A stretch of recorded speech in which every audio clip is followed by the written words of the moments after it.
오늘 하나님의 말씀은 시편 1장 1편에서부터 6절까지입니다. 복 있는 사람들은 악인들의 꾀를 따르지 아니하며 죄인들의 길에 서지 아니하며 오직 자들의 자리에 앉지 아니하고 오직 여호와의 율법을 즐거워하여 그의 율법을 주야라 묵상하는도다. 그는 시냇가에 심은 나무가 철을 따라 열매를 맺으며 그 잎사구가 마르지 아니함 같으니 그가 하는 모든 일이 다 형통하리로다. 악인들은 그렇지 아니하며 오직 바람에 나는 겨와 같도다. 그러므로 악인들은 심판을 견디지 못하여 죄인들이 의인들의 모임에 들지 못하리로다. 무릇 의인들의 길은 여호와께서 인정하시나 악인들의 길은 망하리로다. 아멘. 우리 신앙인들에게 구약 성경 중에서 제일 가장 좋아하는 구절을 꼽으라고 하면 아마 시편 23편 여호와는 나의 목자시니 그 부분하고 또 시편 1편 오늘 읽은 부분 복 있는 사람들은 악인의 꾀를 쫓지 아니하며 이 부분일 겁니다. 가장 많이 읽히고 사람들에게 가장 많이 감동과 기쁨을 주는 구절입니다. 이것은 오늘 1편은 우리가 오늘 올해 주제가 오직 예수, 또 히브리서 12장 2절에 믿으며 주여 온전케 하시는 예수를 바라보자 라고 하는 그 오직 예수로만 우리의 신앙의 목표를 삼는 우리의 신앙을 삼았습니다. 이게 꼭 올해만이 아니라 우리 신앙 그리스도인의 일생의 목표지요. 복 있는 사람이라고 하는 것, 곧 성경대로 보면 하나님이 보시기에 제일 아름다운 사람이 누구인가 라고 하는 것을 기준을 시편이 제일 처음에서 이제 말씀해 주고 있는 겁니다. 어떤 사람이 하나님 보시기에 아름답게 믿어서 복 있는 사람이냐. 계몽주의 학자인 18세기의 그 볼테르는 철학사전에서 이렇게 얘기를 했습니다. 아름다움이란 것을 어떻게 정의하느냐라고 물을 때 먼저 두꺼비에게 물어봐라. 그 두꺼비는 눈이 불룩 튀어나오고 입이 턱까지 찢어지고 불룩 튀어난 노란 배를 가진 암두꺼비가 제일 아름답다고 얘기할 거다. 또 흑인들에게 물어봐라.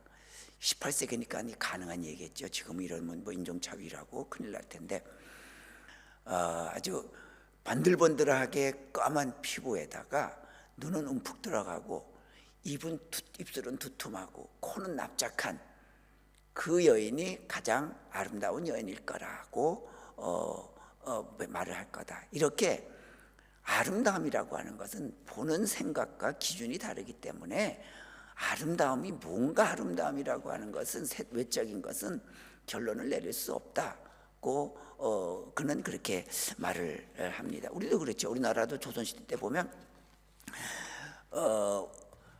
미의 기준이 30몇 가지인가 있어요. 그 중에 뭐 300이라고 하면 피부가 고와야 되고 또 치아가 300 피부가 휘어야 되고 또 이가 치아가 휘어야 되고 또 손이 휘어야 된다고. 또 삼홍도 있잖아요. 입술이 불구스름해야 되고 뺨도 불구스름해야 되고 손톱도 불구스름해야 된다라고 하는 그런 많은 기준이 있습니다. 각 나라에. 서양의 기준은 어디에? 서양은 다양한 인종이 살기 때문에 뭐 검정색이다, 흰색이다, 뭐 이렇게 구분지을 수 없어요. 그래서 제일 기준이 우리가 아시는 대로 그 비너스 여신상, 그 몸매예요. 이게 바로 서양의 그 아름다움의 기준이에요. 그러나 그 몸매가 이 사모아나 통가나 이런 데 가면 완전히 허약한 사람이에요. 이 사람은 그 며느리감이 안 돼요. 통통해야 되잖아요. 그러니까 미의 기준이 다 다릅니다. 그렇다고 하면 우리 하나님이 보시기에 내면이 아름다운 사람은 누구인가? 이게 바로 오늘 시편 1편에 말씀해 주는 복 있는 사람은 이런 사람이다. 아름답게 믿어서 복 있는 사람은 이런 사람이다라고 정의를 내리고 있는 겁니다. 자, 복 있는 사람의 특징이 바로 뭐냐면 여기 보니까 이렇게 말하고 있어요. 복 있는 사람은 악인의 꾀를 따르지 아니하며 죄인의 길에 서지 아니하며 오만한 자리에 앉지 아니하고 복 있는 사람은 이거 하지 않는다, 이것도 하지 않는다, 이것도 하지 않는다예요. 그 말은 무슨 뜻이냐면 이미 우리들은 복 받은 사람이다. 하나님 보시기에 아름다운 사람이기 때문에 이것도 안 해야 되고 저것도 안 해야 되고 이것도 안 하는 사람이다라고 결론 짓놓고 있는 거예요. 그래요. 우리는요, 복을 받을 사람이 아니라 이미 하나님 보시기에 아름다운 사람, 복 있는 사람이에요. 그래서 나는 왜 이렇게 복이 없나? 왜 하나님께서 나를 이렇게 복을 내려주시지 않느냐? 이건 잘못된 신앙입니다. 이미 우리는 복을 받았기 때문에 죄인의 길에, 악인의 꾀를 따르지도 않고요, 죄인의 길에도 서지도 않고요, 오만한 자와 같이 하지도 않는 거예요. 감사해야 됩니다. 우리가 실감나진 않겠지만 인생 종착역에 다다랐을 때에 뭐가 제일 우리가 기쁘겠어요? 천만다행이겠어요. 내가 이것 저것을 못 먹은, 아직도 먹을 게 많이 남아서, 아직도 누려야 될 것이 많이 남아서, 그렇지 않아요? 몸이 아프고 괴롭고 그러면 차라리 내가 여기서 인생을 끝나는 게 좋겠다라는 생각이 들 때가 있어요. 그때 천만다행인 게 내가 예수 믿어서 천국 갈 수 있게 되었구나. 이게 유일한 낙이고 유일한 기쁨이더라고. 그렇습니다. 내가 지금 예수 믿게 된 것, 이게 가장 큰 복이라고 여기 있어서 그제부터 내가 복을 받았기 때문에 악인의 생각, 죄인의 그 길, 오만한 자의 자리 절대로 내가 가지 않는다라고 하는 그 자신감 있는 복받은 자의 삶을 살아야 합니다. 구약 성경에는요, 히브리어로 복이 두 가지, 하나는 바루크예요. 하나는 아쉬레예요. 바루크는 뭐냐면 하나님이 그냥 은혜로 주신 거예요. 그게 바루크가 어디냐면 창세기 1장에 나오는 하나님이 인간을 창조하시고 복을 주시되 아무것도 아담과 하와가 아무것도 안 했어요. 그냥 창조만 받았어요. 그래서 복을 주셔서 뭘 했어요? 번성하고 온 생명을 정복하고 다스리라 그랬어요. 그런 복을 주었어요. 모든 짐승들을 다 다스릴 수 있는 복을 주셨어요. 이게 바루크예요. 하나님이 일방적으로 주셨어요. 우리에게 주신 복도 있어요. 많아요. 나름대로 나는 그 생각지도 않았는데 나는 아주 특별히 운동의 재질을 받고 난 사람이 있어요. 예술적인 감각이 뛰어난 사람이 있어요. 지능적으로 뛰어난 사람이 있어요. 아무리 해도 그런 사람 못 따라가요. 제가 제일 부러웠던 게 그냥 공부 설렁설렁 하는 것 같은데 그냥 공부를 너무 잘해서 도저히 따라갈 수 없는 그 친구 보면 쟤는 하나님이 저걸 주셨구나. 그래서 저는 하나님께 어떻게 원망했냐면 하나님 왜 나는 저런 재능을 안 주셨습니까? 나중에 목사 돼서는 하나님하고 딜을 했어요. 좋습니다. 내가 하나님이 저에게 그거는 안 줬지만 저에게 풍성한 남들보다 앞서 나갈 수 있는 영적인 은사는 저에게 달라고 막 때를 썼어요. 하도 억울해가지고 나는 왜 저런 은사를 안 줬는가. 그래요. 하나님이 일방적으로 주신 은사는 바루크예요. 그러나 아실의 복은 말이죠, 그게 일방적인 복이 아니라 뭔가 복을 받을 만한 성품, 복을 받을 만한 행동거지. 그렇게 하는 사람 있잖아요. 어떤 사람 보면 성품이 너무너무 좋아요.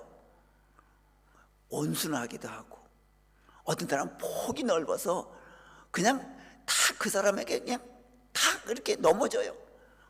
제 친구가 있는데 아주 베스트 프렌드인데 제가 늘 하는 얘기가 있어요. 야, 너는 어떻게 그렇게 인덕이 있냐?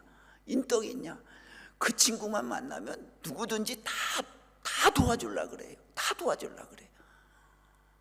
그 보고 넌 참 인덕이 있다. 그래요. 타고났어요. 그런 성품, 복이지요.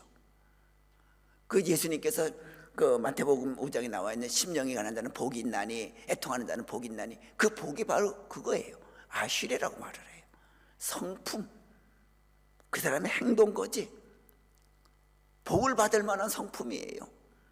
그래요. 여러분들 바로 여기에 이 복 있는 사람 할 때 아시레예요. 복 있는 사람, 내가 하나님께 복을 받을 만한 성품을 가지고 있어요. 복을 받을 만한 행동을 하는 사람이에요. 이게 얼마나 복된 거예요. 그게 바로 그래서 우리가 하나님 안에서 성령의 열매를 맺자는 거예요. 충성과 온유와 절제와 이런 쭉 그런 그 성품을 맺어서 우리가 하나님께 복을 받는 삶을 살자는 겁니다. 여러분들, 이제 진정한 복은 내가 하나님께 복을 받을 만한 인품, 성품, 행동 거지, 이런 것을 우리가 간직함으로 인해서 그래, 하나님이 나에게 이런 성품을 주셨구나. 어떤 사람은 푸근한 성품을 주셨고요, 어떤 사람은 앞장서 나가서 뭔가 일을 척척척척 해결해내는 그런 분도 있고요. 이게 다 하나님 주신 성품이란 말이죠. 이게 복 있는 자입니다. 그래서 내가 가지고 있는 하나님을 위해서 아름답게 사용할 수 있고, 교우들을 위하고 이웃들을 위해서 내가 그들에게 선한 영향을 끼칠 수 있는 좋은 성품을 주신 그 은혜에 우리가 그 복을 받은 걸 감사할 수 있기 바랍니다. 자, 그럼 복 있는 사람들이 살아가는 모습은 어떠느냐? 여기 처음에 보니까 악인의 꾀를 쫓지 않는다 그랬어요. 꾀가 뭐예요? 생각이지요. 악인의 생각입니다. 여러분들, 먼저요, 사탄은 생각을 점령하려고 그래요. 그래가지고 항상 그 생각이 그 사람 속에 들어가서 항상 그 말이 생각나요. 그러다 보면 뭐가 되냐면 하나님의 말씀은 이게 진리가 아닌 것처럼 보여요. 그게 바로 악인의 꾀라고 하는 것입니다. 하나님의 뜻은 제쳐두고 사람의 생각만 자꾸 불어넣어 주는 거예요. 그래요. 여러분들, 우리도 내가 신앙생활을 하실 때에 이 내 생각인 건지 아니면 하나님의 뜻인 것인지, 그 사람이 말할 때 그게 악인의 꾀인지 하나님의 뜻인지를 분간을 해야 돼요. 그게 어떻게 분간이 되느냐? 악인의 꾀는 하나님의 말씀과 배치가 되고요, 교회의 덕과 배치가 되는 거예요. 그래서 항상 우리는 그 악인의 꾀가 하나님의 뜻에 맞는지를 늘 맞추어 봐야 하는 겁니다. 그런데 악인의 꾀는요, 생각을 점령하기 때문에 벗어나기가 힘들어요. 그 말 한마디 들으면 안 그래, 너 교회에서 그렇게 얘기를 하고 그 교회에서 목사님이 그렇게 얘기를 해도 그거 아니야, 그게 아니야 하면서 자기 얘기를 해요. 그러면 그게 밤새 생각나고, 그러다 보니까 점점 사람이 싫어지고 미워하게 되고 나중에는 험담하게 되고 그러는 거예요. 이게 악인의 꾀예요. 그런데 복 있는 사람은 그런 악인의 꾀에 빠지지 아니하고 바른 가치관으로 하나님의 말씀에 선다는 거예요. 두 번째로, 죄인의 길에 서지 않는데요. 여러분들, 악인의 꾀와 죄인의 길은 서로 연결되어 있습니다. 길은 행함이에요. 그래서 생각을 하게 되면 그게 자연히 행동으로 옮겨지게 된다고 하는 겁니다.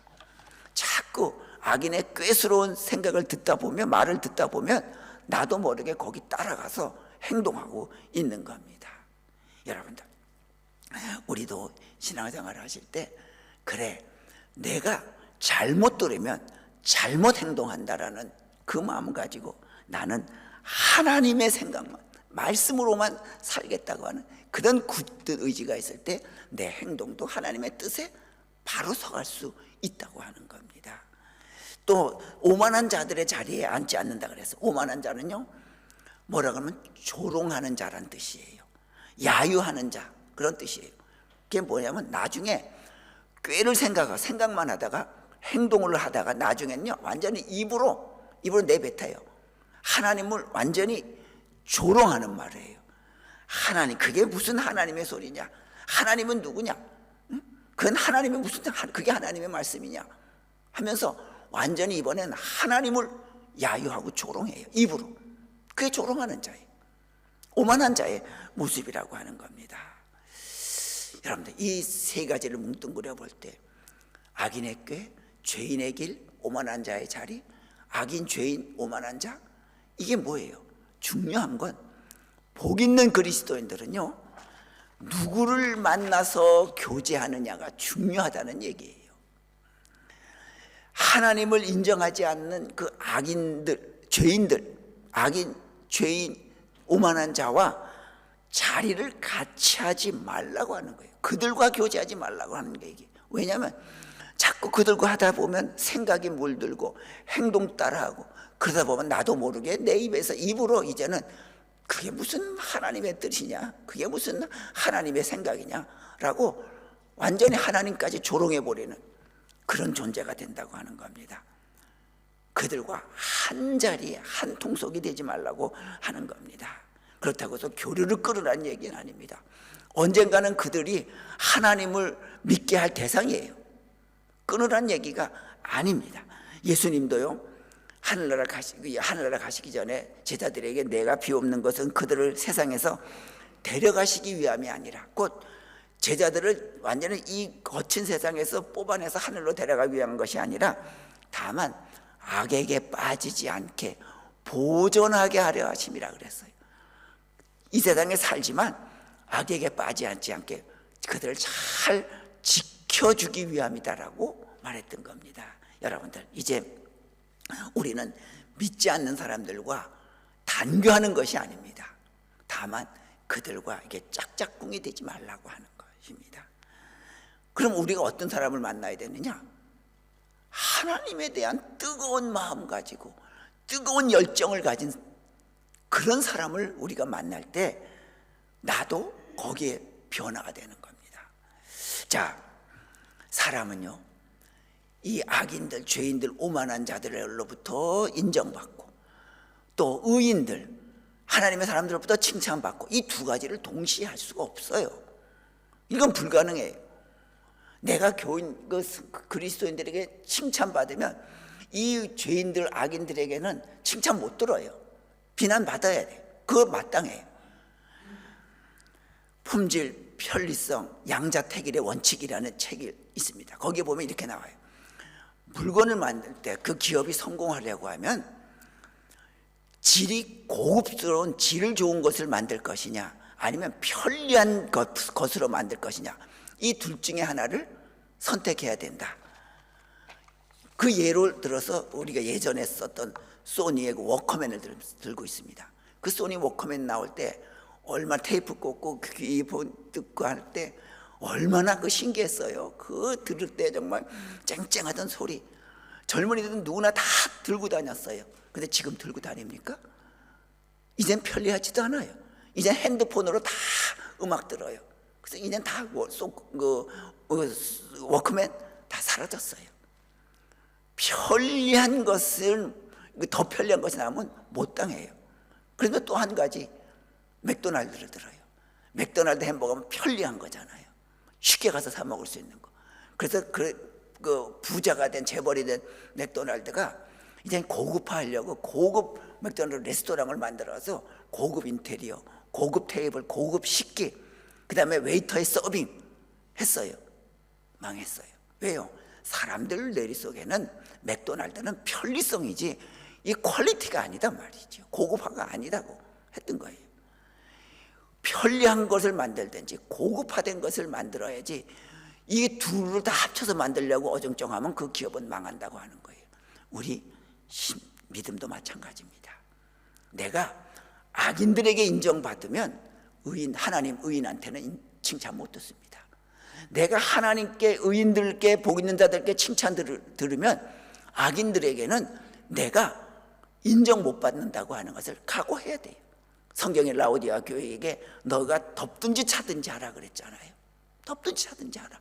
음식도 차든지 뜨거워야지 맛있지 어중간 미지근하면 맛없는 것과 마찬가지입니다. 그러기에 여러분들, 우리가 이제 나이가 들면요, 많은 친구가 필요 없다고 그랬잖아요. 그죠? 한두 명의 친구가 필요해요. 그 한두 명의 친구가 누구여야 되느냐? 하나님에 대해서 갈증을 일으키게 해주는 사람, 하나님의 말씀에 대해서 내가 목마르게 해주는 사람. 저 사람만 보면 나도 성경 읽고 나도 저 사람도 예수 열심히 믿어야겠다라고 하는 그 믿음의 선한 영향을 끼치는 한두 사람이면, 우리 나이 들어서는 그런 친구면 충분히 살아간다고 하는 겁니다. 여러분들, 의인을 만나면, 복 있는 사람을 만나면 신앙의 자극을 받고 일어나서 받기 때문에 5년이나 10년 내에 내가 놀랍게 변화되는 나를 볼 수가 있을 겁니다. 이제부터 우리는 복 있는 사람과 함께 내 교제를 나눌 수 있는 그런 우리 성도님들 꼭 되시기 바랍니다. 자, 그런데 여기서 우리가 재밌게 볼 수 있는 건요, 예, 가만히 보세요. 복 있는 사람은 사람들이라고 안 그랬습니다. 단수입니다. 그런데 악인들의 꾀를, 또 죄인들의 길에, 또 오만한 자들의 자리에, 복 있는 사람은 단수인데 악인들, 죄인들, 오만한 자들, 그건 복수예요. 왜 악인, 죄인, 오만한 자는 복수를 했습니까? 여러분들 가만히 생각해 보세요.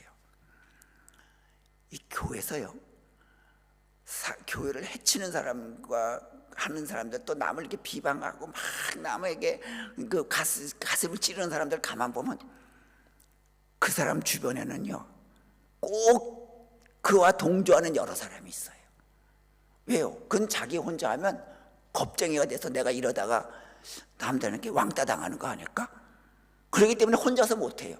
꼭 무리지어서 꾀를 생각하고요, 무리지어서 그렇게 행동을 하는 거예요. 혼자서는 뭔가 감당하기 어려운, 그러나 비겁한 존재 있잖아요. 그러면서 아주 잘난 사람 똘똘 뭉쳐 있어요. 도저히 못 깨요. 그 카르텔은 거기서 모든 어려움이 다 일어나더라. 그래서 보고 악인들은 항상 무리를 줘요. 그러나 선한 사람들은요, 참 보면 혼자서 신앙생활 잘들 해요. 무리에 섞이지 않아요. 혼자서 기도 생활, 믿음 생활, 봉사 생활 혼자예요. 그런데도 잘해요. 이 성경이 말이 딱 맞더라고요. 여러분들, 세상은 악인이 그래서 월등하게 돼 있는 거예요. 무리를 짓기 때문에. 여러분들, 이 악인들의 논리가 뭐예요? 죄인들의 논리는 힘이에요. 재물의 힘, 권력의 힘, 뭐 이런 육체의 힘, 조직, 그 폭력배들 보세요. 폭력배 혼자서 하는 깡패 봤어요? 다 그래서 조직, 그 폭력배라 그러잖아요. 거기다 조직이란 말이 들어가잖아요. 힘이에요. 그래야지 힘을 얻기 때문에. 그들은 논리는 힘이에요. 그런 얘기 있었죠. 어느 대형 교회에, 알만한 교회에 막 얘기만 하면 그 목사님이 외국 출장 갈 때 보면 부교육자들 수십 명이죠. 한 3, 40명이 돼요. 부교육자만 해도. 그리고 그 장로님들은 뭐 말도 없고. 그럼 공항에 가면 쫙 가고, 유명해요. 그 한국 교회에서 가면 그 교육자들이 다 나와가지고 그 가는 길에 공항에서 의전 딱 서서 90도로. 여러분 그거 어디서 보셨어요? 조직폭력배에서 보셨죠? 그리고 대통령이 외국 갈 때 보셨죠? 공항에 쫙. 이 가만 보니까 이 악인들이 무리짓고 행하는 것이 부러운 거예요. 자기도 모르게. 그 목사님은 카리스마가 있어가지고 그러지 마, 한마디만 하면 절대로 안 할 거예요. 그런데 그 자기도 좋으니까 한마디도 안 하니까 그렇게 하지요. 해봤어요. 그 말 한마디 했으면 했겠어요? 그게 뭐예요? 자기도 모르게 악인들의 논리인 힘이 좋아 보이면 나도 모르게 거기 물들어가는 거예요. 여러분, 우리도 마찬가지입니다. 우리도 의식하지 못한 채 나도 모르게 하나님이 인정하지 않는 죄인, 악인들, 죄인들, 오만한 자들을 자꾸만 쳐다보고 인정하면 나도 모르게 악인이 되고 죄인의 길에 악인의 꾀만 생각하고 죄인의 행동만 하고 오만한 자가 돼서 하나님이 누구냐고 그렇게 입으로 이제는 내뱉은 그런 존재가 된다고 하는 거. 우리도 모르게 자꾸만 거기 따라가잖아요. 자, 보세요. 여기 젊은이들 보면 그 남녀들 이렇게 그 서양 사람들 보면 자기들끼리 좋아서 그럼 부모님들 뭐 그래 너희들이 좋으니까 해라 보통 그래요. 그래서 그러면 자기들이 열심히 모아가지고 뭐 남편은 집해 가야 되고 부인은 뭐 가전제품 해가야 되고 이런 거 없잖아요. 그냥 자기들이 알아서 열심히 벌어서 그 모개지 내서 집 얻고 뭐 그렇게 살아가는 거예요. 한국은 어때요? 남자들이 당연히 집을 해와야 돼요. 집이 뭐 한 1,000, 2,000, 1, 2억 해요. 1, 2억이면 겨우 그 오피스텔 정도 하나 얻을까? 그것도 사는 게 아니라 그 정도. 그러니까 남자들이 결혼 안 하려고 하는 거예요. 이게 어디예요? 그런데 그게 나도 모르게 우리 그리스도인들에게도 다 들어와 있어요. 그리스도인 청년, 여자 청년, 그리스도인 남자 청년. 그래서 여자 청년들도 당연히 결혼하면 남자 청년들이 집을 해와야 된다. 내가 왜 큰 집 못 해오고 아파트 못 해오느냐. 이게 세상 논리와 다 똑같이 그 목사님이 공항에서 의전 받는 것과 똑같은 모습으로 나도 어느새 물이 들어가 버린 거예요. 교회도. 여러분들, 바로 악인의 죄인의 논리는 그런 힘이라고 하는, 무리지어서 쓰는 힘이라고 하는 것 우리가 잊지 마시면서, 우리는 그들의 입장에 서는 것도 아니고 그들을 모방하는 것도 아니고 그저 내가 하나님께서 허락하시는 그 모습 그대로 내가 간직하고 말씀대로 살아가겠다고 하는 그 믿음을 우리도 가지고 자녀들에게도 심어주는 그런 모습이 되어야 됩니다. 또 보세요. 복 있는 사람은 단수잖아요. 그 악인들의 무리와 조직을 지어서 힘으로 대드는 그들과 혼자서 외롭게 싸워야 돼요. 얼마나 힘들어요. 그런데 그렇지 않아요. 우리를 인정해주는 딱 하나만 있으면 돼요. 정신과 의사인 정혜선 씨가 쓴 책에 보면 꼭 한 사람이라는 내용이 있는데 재밌더라고요. 원래 이 고아로 자란 사람이요, 아주 미련할 정도로 참을성이 많대요.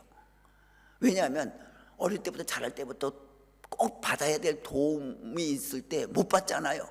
그러면 참고 지낸대요. 이게 성품이 돼가지고 나이 들어서도 커서도 그저 어떤 어려움이 있어도 자기 해소하지 못하고 참는데요. 그러다가 병이 된대요. 그런데 어느 고아로 자라는 여성이 외국인과 결혼을 했대요. 남편이 그 자기 아내가 고아로 자란 걸 보고 그 성품을 안대요. 그래서 결혼하자마자 뭘 했냐면 이 복싱 선수들이 치는 펀치볼을 사다가 달아줬대요. 여보, 당신 화가 날 때마다, 풀어야 될 때마다 참지 말고 여기다가 계속 치라고. 그랬더니요, 그 여인이요, 자기 마음을 알아주는 남편이 있어가지고 자기의 그 감정이, 그 병이 다 해소가 됐대요. 그래요. 우리 살아가는 동안에 나를 알아주는 딱 하나만, 한 사람만 있으면 돼요. 그럼 모든 것이 다 해소돼요. 우리는 어찌 보면 무리를 지어서 꾀를 생각하고 무리를 지어서 죄를 생각하고 우리를 압도하려고 하는, 넘어뜨리려고 하는 이 무리 속에, 이 세상 속에서 어떻게 보면 우리도 심리적인 고아예요. 우리에게 유일하게 우리를 알아주는 것이 누구예요? 딱 한 사람이 있어요. 성경 봅니다. 2절에 뭐라 그럽니까? 오직 그랬어요. 오직 하나. 오직 여호와의 율법을 즐거워하여 그의 율법을 주야로 묵상하는 자로다. 여러분들, 단 하나, 하나님의 말씀이 우리를 인정해주고 알아주는 겁니다. 그 말씀을 내 가슴속에 푹 품고 있으면, 그래, 세상이 나를 몰라줘도 하나님이 알아주시지. 그래서 하나님의 말씀을 묵상하고 즐거워하라는 거예요. 우리 다 그런 거 하나씩은 다 갖고 있지 않아요? 남들은 그거 우습게 보지만 나는 그것만 있으면 기쁘고 즐겁고 그렇게 행동하는 것이 즐거워요. 뭐 그게 수시로 변할 수도 있어요. 오늘은 내가 이거 꼭 해야지, 그런 기쁨. 남들은 그거 보면 우스워요. 저는 뭐를 있냐면 지금 막 가진 게, 내가 우리 집사람한테 그랬어요. 내 은퇴하면 기타 코드를 지금은 뭐 많이 알지 못해요. 하루에 일주일에 한 개씩만 하면 1년이면 52개를 외울 수 있잖아요. 지금은 뭐 한 10개나 외우나요? 그래서 내가 1년 만에 기타를 아주 통달하겠다고. 그래서 얼마 전에 예전에 사다 놓은, 한국 여기 올 때 5년 전에 사온 기타를 한번 꺼내서 다시 줄이타 해드리나 봤어요. 그 우리 집사람이 당신 배울 때 정훈이도 같이 배우게 해주라고. 그래, 저만 알고 있는 게, 우리 집사람한테 말하지 못한 게 있어요. 내가 교회 가서 요즘 하는 게 있어요. 뭐냐면 핸드폰 보다 보니까, 동영상 보다 보니까 EBS 방송에서 라인 댄스를 알려주더라고요. 어떤 여성분이 하는데, 아주 보통 라인 댄스 하면 여성분들이 각선미 자랑하냐고 뭐 짧은 치마 입고 하는데, 이분은 바지 입고 하는데 아주 얼마나 차분차분하게 잘 설명해 주는지. 그래, 저거 배우면 나 집에서 음악 틀어놓고 운동할 수 있겠다.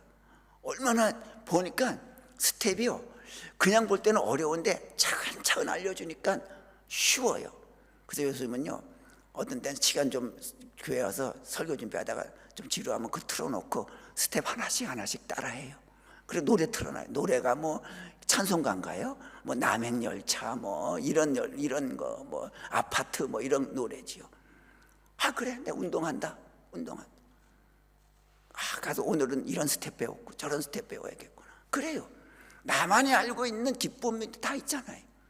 그렇듯이 우리 심리적 고갈, 이 세상에 하나님을 지켜가고 믿음을 지켜가려고 하는 이 심리적 고아로 살 때에 우리의 유일한 한 사람, 하나님의 말씀, 그것을 주야로 우리가 늘 마음에 읊조리면서, 여러 성경 구절 필요 없어요.